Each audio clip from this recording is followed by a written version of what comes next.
Bismillahirrahmanirrahim. Alhamdulillah wassalatu wassalamu ala rasulillah wa ala alihi wa sahbihi wa man walah wa ba'd. Aray musidɓe julɓe min hewri komɓe landi kisiton e jaam. Aray no andirɗon noon miɗen wondi ɗo e karanko meɗen docteur Mouhammad Sita Bari hafidahullah wa ra'ah min haramil makki inchallah ila ka makkatal mukarrama. Aray ɗen faala e ɓe andinte en ɗo yoga e moƴƴereji e ɓuure wonde ɗe sappo arane ɗo ma jeenayi arane ka donkin ɗo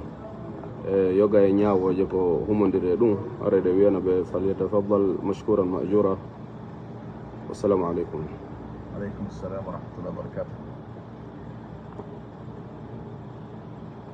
Bismillahi rahmani rahim. Alhamdulillahi rabbil alamin. Wa sallallahu wa sallam wa baraka ala abdihi wa rasulihi al-amin wa ala alihi wa ashabihi wa tabi'in. Yetti Allah subhanahu wa ta'ala Allah jomirawo seniɗo towɗo mawɗo hana ɗo yettede e jarnamo kanko Allah weltanomo e dow dendanangal ɓuure makko e nemaji makko e teddule makko e yurmede makko e hoore meɗen. Nden seeɗo ko kanko tun Allah woni ko hana rewede ka gonga o ala nanɗo o ala yerujo o ala kafi ɗiɗɗo. Nden seeɗo Muhammad sallllahu alayhi wa alihi wa sallam ko jiyaɗo Allah nulaɗo makko suɓaɗo ɓurna yiɗaɗo hoola nuliraɗo gonga nuliraɗo saabu yurmede wonande tagore nden jiyaɗo Allah mo hanaka rewede nulaɗo Allah mo hanaka yeddede hanaɗo ɗoftede. Nden toro Allah juule maɓɓe juule e ɓengure maɓɓe nden fof e dendanagal sahabaɓe maɓɓe kala yewtiɗo ɓawa maɓɓe ñentini sunna maɓɓe on jokki batteji maɓɓe ɗin ila yawmi din. Allahumma amin. Musidɓe tedduɓe no gueɗorɗen no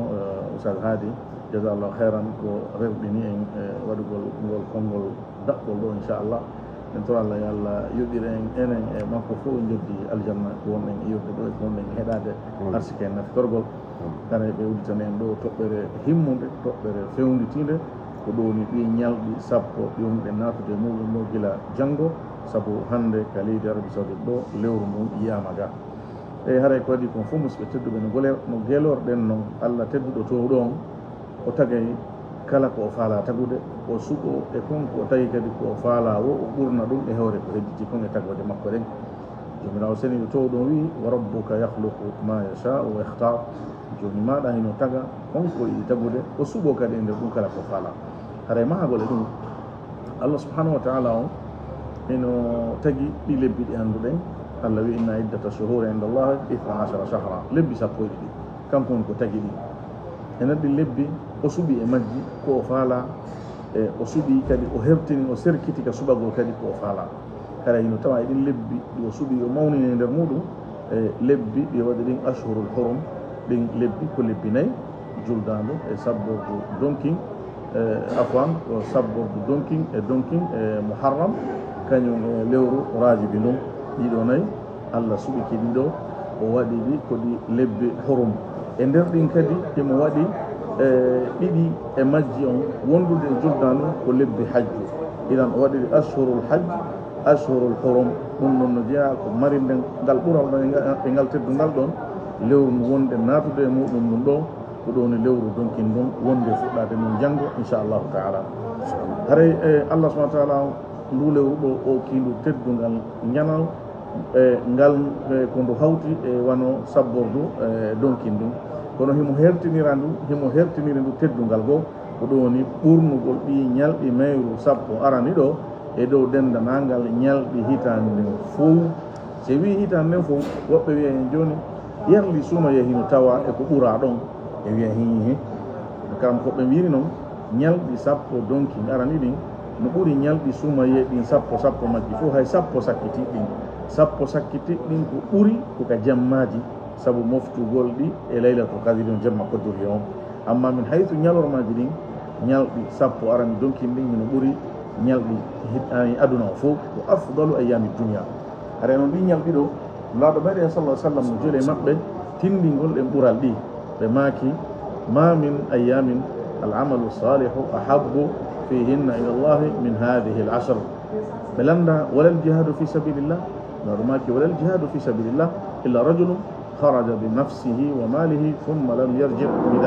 min dhalika bi shay. ɓe maaki ala e ñalɗi ɗi golle moƴƴe hino yiɗa ka Allah ha hewti ɗi ñalɗi sappoji arani ka donkin ɗo sabaɓe wi nulaɗo hay jihade fi sabilillah yani hay waɗugol jihad fi sabilillah e ñalɗi goo hino jaasi ka hittugol ka Allah ɓuri yani edi dewal e nder ɗi ñalɗi sappo donc kinɗo nawɗo maki hi si wona neɗɗo yaltuduɗo e jawdi muɗum e wonki muɗum o yehi fi sabilillah o arti daali e hay e hunde e muɗum idan e o makko nulaɗo sa sallam eɗen tindina wondema ko ñalɗi ɓurɗi teddude ɗin ɓurɗi mawnude ɗin ɓurɗi himmude ɗin ɓurɗi hittude ɗin ko Allah subhanahu wa ta'ala ara ɓe holli noon honɗum mawninta ɗi yani mawninta ɗi e wonande neɗɗanke mo ko Allah kan hiɗi mawni joni noon ko honɗum watta ha ɗi mawnananmi ɗi mawnana oɗa ko golle moƴƴe ɗen saabu ko ɗum woni ko Allah subhanahu wa ta'ala o teddi yani waɗi mangu e muɗum e nder ɗi ñalɗi ɗo hara noon ɗi ñalɗi ɗo so woni hiɗi natude e neɗɗanke o hara himo hani taw yettugol Allah fota weltano Allah ko tawnimo ɗi ñalɗi ɗo saabu ko ɓural molanagal e Allah so tawnima ɗum ɗo hara ko fi yani ko fi heyɗintinalngol ma soften ɗen ka dina yani nafoore muɗum e mo tawama ɗi o etike o nafitori ɓure ko woni kon e majji haray o heɓay softede dina kan o ɓeyday ɗartanagol eltano dewe ɗen dewe dina l'islam ɗen o heɓɓitoto kadi e faljereji makko e raɓɓinɗinare makko o udda e jolɗe udditiɗi e nden nunnan makko ɗan ko raɓɓiɗino e dewe ko raɓɓiɗino e yani ko faljuno o yeddi Allah o saayi ko occasion ko profitata o tuuba o rutto e Allah subhanahu wa ta'ala o ɗuɗɗino e waɗugol dewe ɗum ɗon uddanamo jolɗe ɗen heɓɓitanomo raɓɓiɗande makko nden beela jo o heɓa yurmede Allah e teddungal Allah subhanahu wa ta'ala hay noon ɗi ñalɗi ɗo so woni ɗiɗo tawi neɗɗanke on haray himo hani e tinnorde e yoga yani himo hani tinnorde noone e golleji ndan no tawa e ɗi golleji tuubugol taw rutto e Allah subhanahu wa ta'ala sabu neɗɗanke si bakka to ɗuuɗi e hoore makko o wona e ñoƴƴaɗo o wona tedduɗo so wi noon tedduɗo no amarɗo teddungal yani mo ñoƴƴiɗo wonduɗo yani woɗo waronduɗo dolle memminoro kara haray mo mari ngaamelo waɗugol deɓe ɗen o softanaɗe yani no fiya ɓooro ɗen teddule e hoore maɗa fiya sortodire ɗum koya ɗuɗɗin tuubugo rutto e Allah subhanahu wa ta'ala Allah wi wa tuubu ilallahi jami'an ayyuhal mu'minuna la'allakum tuflihun tuube ruttoɗon e Allah on fof moɗon on dennagal e gomninɓe beela jo on malete haray malore nen fof koye tuubugo rutto e Allah subhanahu wa ta'ala nde woni goo ɗiɗi e ko neɗɗanke on hani tinnorde ɓartoro Allah e ɗi ñalɗi ɗo ɗuɗɗingol horugol haray ɗi ñalɗi ɗo mo heeɓi feere horugol ɗi fof gila ñande goo ha ñande jeenayyi haray o heeɓi ɓural mawgal haray yo eto o heɓa ko heeɓi yo eto o heɓa ko newanima o soni ko ɗiɗi soni ko tati soni ko ñalɗinayi o hoori ko newanima o Allah fa on kiɓurtuki toon ta kon ko oti noon jaasi o ko otigi lo'i o ko otigi ronki feere o ñam arafa ñalande nde jiyaɓe Allah ɓe moɓoto nden ka aynde wiyete nden arafa nden ñande kan wota a ronku horugol nde ñalande ɗo yo jiyaɗo Allah si tawi woni na a hajjunkejo eto hara nde ñalande ɗo aron kaali horugol nden saabu ɓural hertiningal hinde mari nulaɗo meɗen sallah sallam ɓe maki o yafora saabu ɗum bakkatuji hitande feƴƴude e hitande arore ñallal gotal ngal horata fi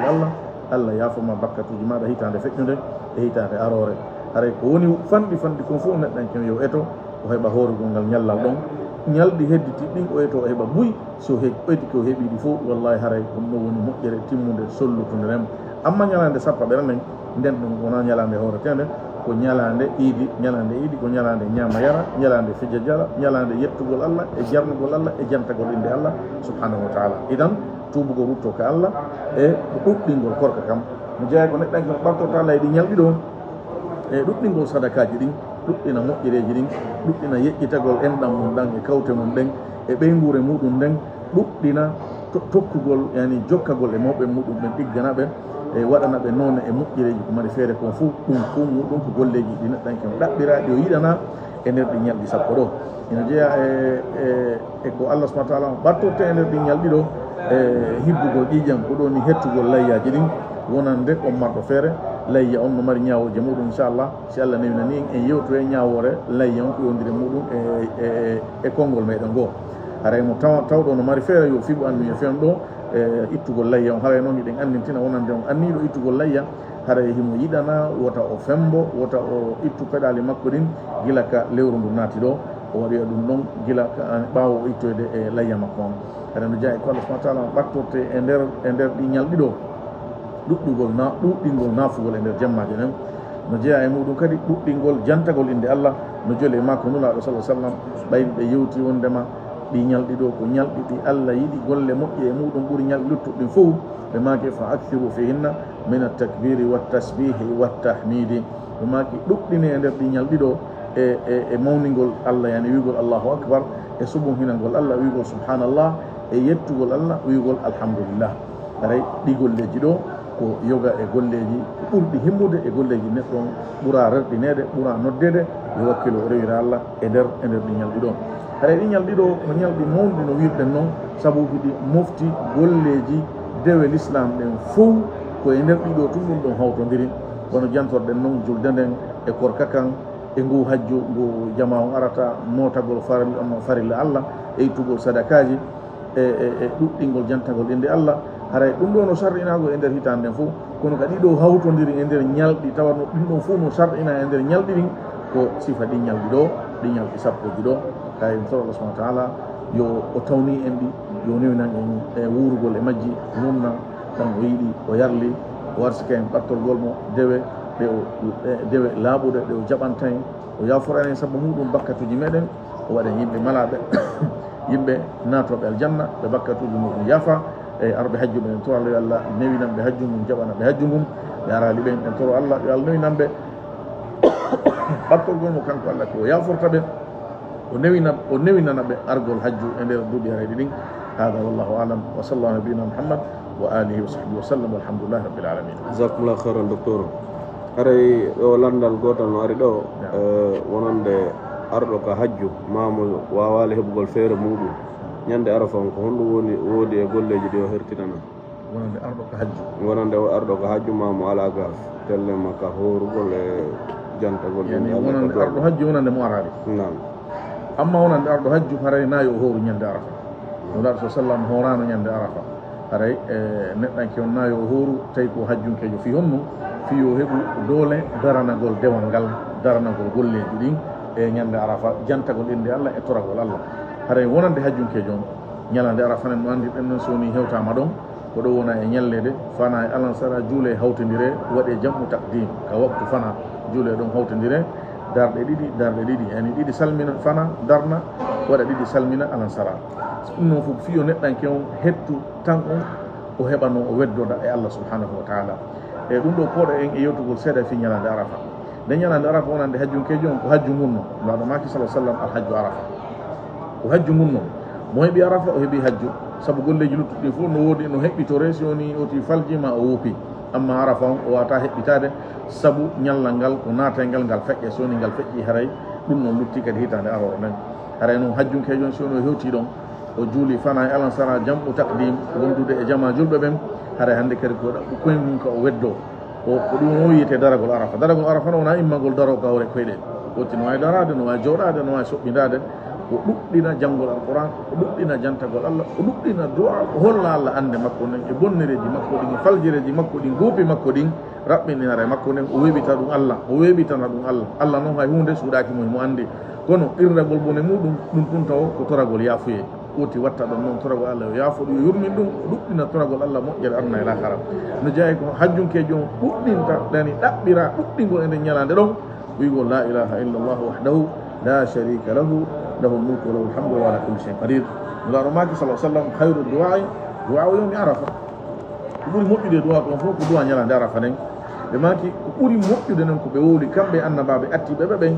ko wigol wolkongol ɗo la ilaha illallah wahdahu la sharika lahu lahu lmulku wa lahu lhamdu wa huwa ala kulli shay'in qadir nden ñande hajjunkejo yo ɗuɗɗingol konngol ɗo o haton jina e limugol kadi yo wowlungol ko alda e limore o wowlangol ha moodi henanamo o wolingol ko ɗuuɗi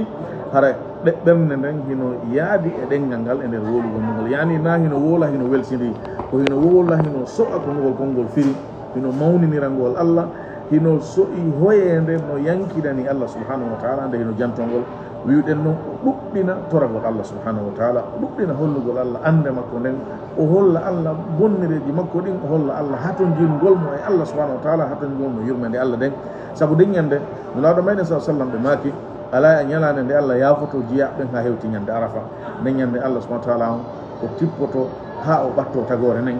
o wiya o mantora jama dari ɗon nde ñande o mantoraɓe ka malaikaɓe makkuɓe nden ñande moyeɗa wonu nduggi ino tuuni hay fi hannde alhamdulillah laamu ngun ka leydi ɗo ɓe golli arafa to moƴƴa ndugguɗuɗa kono haray o tigi tuuni cawɗo woni noon ko conci daneji haray jama o ɓorni haray tuuni no sankiti sabu tampere ho seeɗa ho hino e muɗum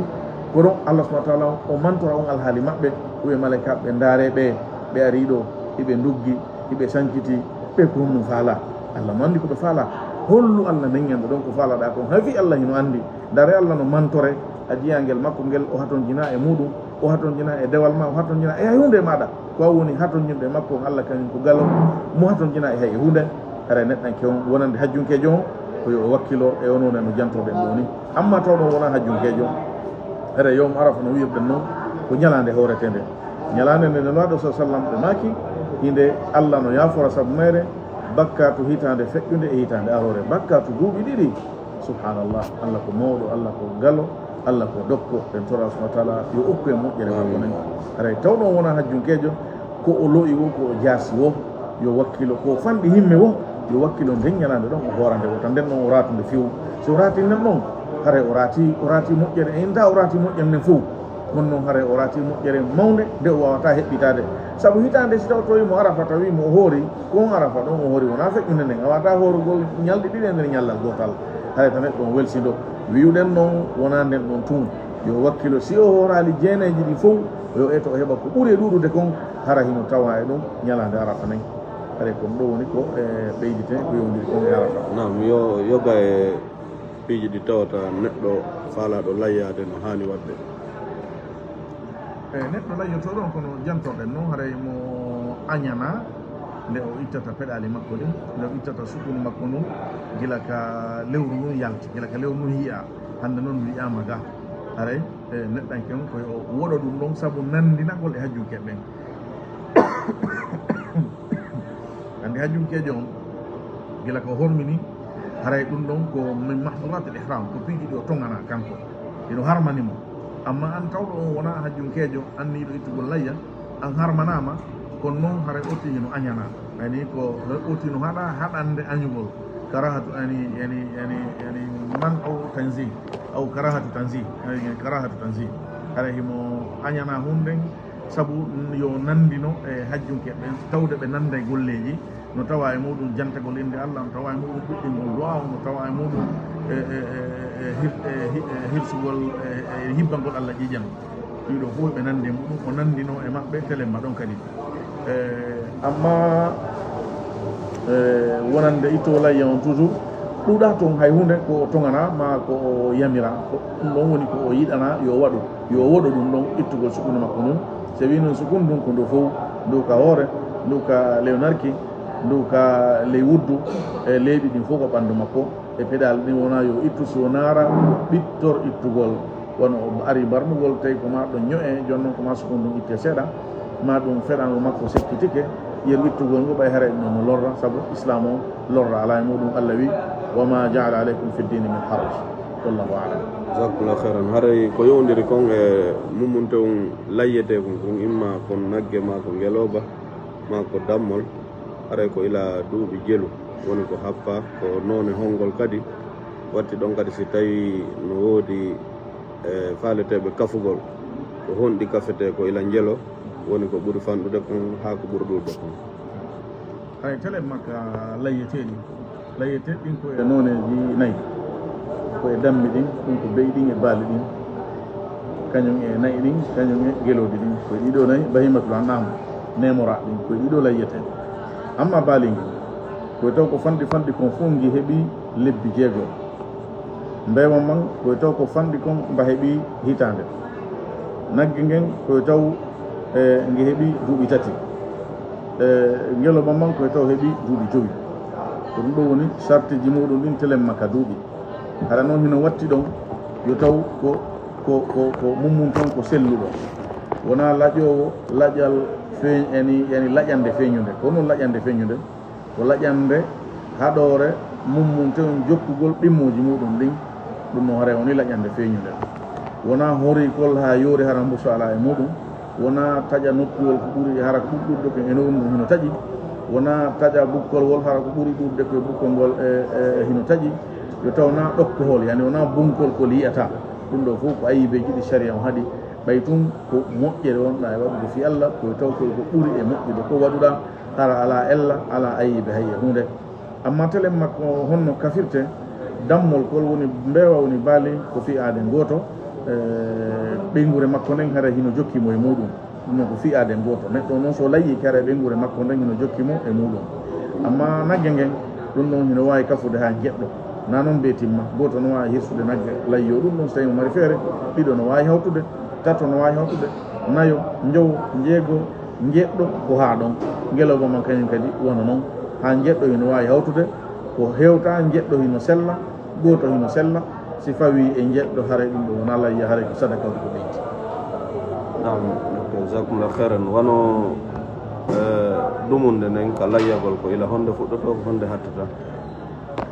e haray layyagol ngol ko gila ndema ka idi on juula ɗon si idi on juulama salminama gila ɗon ha fewndo o mutal nangue ñalande sappo e tati nen ko ɗoni ko ñande julde e bimbi julde e bimbiti julde e bimbiti bimbi julde ɗi ñalɗi ɗo nayyi ha ka mutal nangue gila ka nangue muti haray sayi muɗum o lanni ha adona gemmutude ko hakkude ɗo woni e ko layyete haray telema ka layya ɗon kadi no ɓeyditi ɗon e ñawoje muɗum neɗɗo ken so o hetti layya makko on e haray koyo o sendutu layya on o ittana hoore makko kanko e ɓeygure makko nen ko ɓe ñaama o itta e muɗum sadaka o itta e muɗum neldari ko sendiri sadaka e neldari sadaka ko waɗalngol haton jimɓe neldari ko waɗalngol ɓe haton jina e waɗanede ko saabu teddungal maɓɓe won lamɓe won karamokoɓe wono mawɓe musidalji yimɓe tedduɓe neldaɓe hay si ɓe mari feere amma wasuɗo ɓen ɓen ɗon koye waɗane sadaka ɗum ɗon ko okkorgol ɓe saabu haton jingol oti noon hara o yejjital ɓeygure makko ni kamɓe woni lasli on ka hibbanede ɗan jijam en to Allah subhanahu wa ta'ala yo Allah newinan en o jaɓanaki amin ya Allah jazakumllah khairan docteur assalamu aleykum wa rahmatullahi wa barakatuh ko docteur Mouhammad Sita Bari